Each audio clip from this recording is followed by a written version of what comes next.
ગીર સોમનાથ જિલ્લાના કોડીનારમાં હોટલમાં ચા વેચનાર વ્યક્તિને આઈટી વિભાગે 115 કરોડની નોટિસ આપતા પરિવાર પર આપ ફાટ્યું છે। મહિને 10,000 કમાતા વ્યક્તિને 1 અબજથી વધુના ટ્રાન્ઝેક્શનની નોટિસ મળતા ખળભળાટ મચ્યો છે।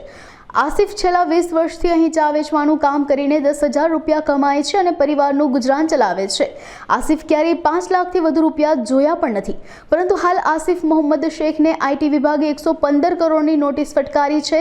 સમગ્ર મામલે તે પોલીસ સ્ટેશન પણ ગયા હતા અને આ બાબતે નિરાકરણ લાવવા રજૂઆત કરી હતી। બંબોની નોટિસ આવી વેરાવળ, બરાબર। એ નોટિસનો મને કંઈ ખબર નથી ક્યાંથી આવી ક્યાં નહીં।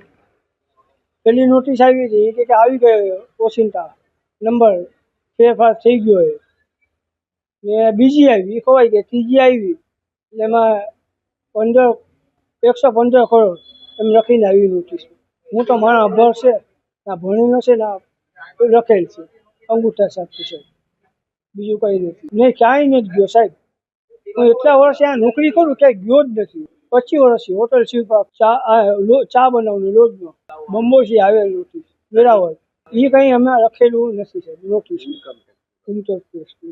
ના એ ના કરી કે સાહેબ મારા ખાતામાં 475 હતા, હમણાં 6 રૂપિયા છે ખાતામાં। સવારે હું ગયો તો બધી 1 થી 10 સુધી, હા જાણ કરી હતી પહેલે વકીલને, તો એને કીધું હતું કે એ તો આવે નામમાં ભૂલચૂક થઈ ગઈ તો મેં જાતિ કરી, બીજી આવી ખોવાઈ ગઈ છે ને અહીંયા તો બધીમાં જાણ કરી, પોલીસ સ્ટેશનમાં અરજી આપી દીધી, પછી એક વકીલ રાખ્યો।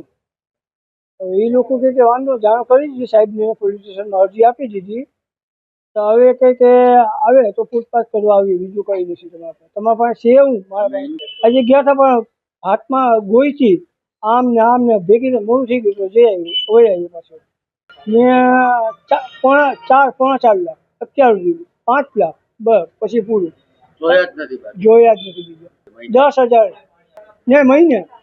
એ બધી ગભરાઈ ગયા કે એટલી નોટિસ આવી ક્યાંથી, કે અમારા પાસે કંઈ નથી, એટલું નથી, મકાન નથી ઘરના, ભાડે રહો અટાણે મકાનમાં 3,000 રૂપિયા ભાડો છે, એ મકાનમાં ભાડો 40,000 રૂપિયા મકાનમાં 80,000 રૂપિયા મારશે, એના શેઠ પાસે છે 80,000 રૂપિયા। હવે કરશું કયું, કેસ તો કરવું।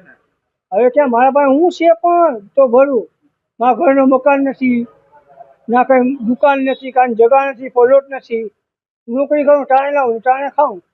ના એ બંબો કોઈથી જોયો જ નથી, મારા બાપ જુમાએ કોઈથી ગયો જ નથી, કોઈથી રેકોર્ડ જ નથી બંબોઈનું, મેં કોઈને આપ્યા નથી, મેં કોઈને પણ આ દગો કરેલો સાહેબ મારા માટે એક જ બેંકમાં કચેરી ઓલી એસપી બોલતા પણ રહ્યો છે। એ વેરાવળની નોટિસ આવી ઇન્કમ ટેક્સની 115 કરોડ 9 લાખની, બરાબર।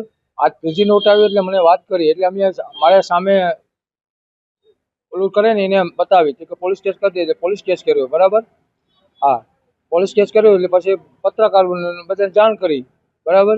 અને મારી ના આજ 25 વર્ષથી નોકરી કરે છે, એની પેલી બાઈ છે મારી પાસેથી 20,000 રૂપિયા લઈ ગયો લગ્ન થયા ત્યારે, બરાબર છે। એને એક દીકરી દીકરો છે, બરાબર।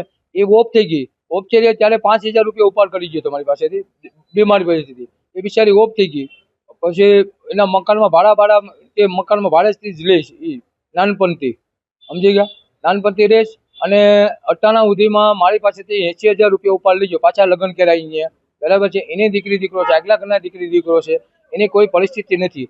અને મકાન ભાડે વાળાના આજ 2 વર્ષના મારે સંબંધિતને લીધે 2 વર્ષના ભાડા ચડી ગયા।